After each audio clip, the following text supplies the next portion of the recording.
Let's eat Busan specialty, gukbap. It literally translates to soup rice or sabaw at kanin in Tagalog. I went to this restaurant right in front of Guangali Beach. It's very introvert friendly dahil pwede ka umorder sa tablet and you can get the sides and water by yourself. This is a common practice in Korean restaurants and they call it self or self-service. I got some seujot, kaktugi, puchu, and tategi.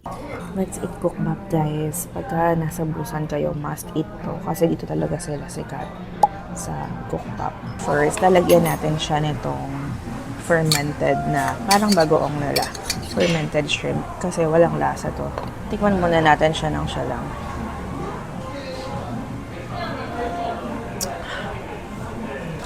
Wala pa rin siyang lasa. Parang mali na nag-toothbrush ako bago ko pumunta rito. And then, lagyan natin siya ng chives. Yung gukbap, guys, actually, pagkain siya ng mahihirap noon ng mga slave nung panahon ng mga palas-palas pa, ganyan. But now, and everyone can eat it. Lagyan din natin itong red chili. Feeling ko naman may lasa na to. Sarap.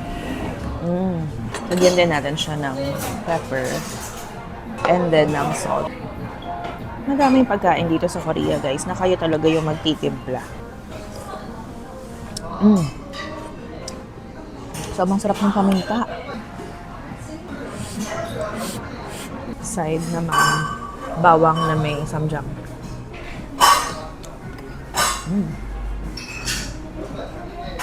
Actually, kaya siya tinawag na gukbap. Kasi ilalagay mo yung kanin supposed to be dito. Lagay na nga natin. Let's eat it properly.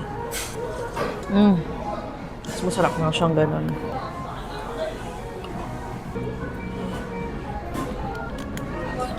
Meron din tayong radish kimchi dito.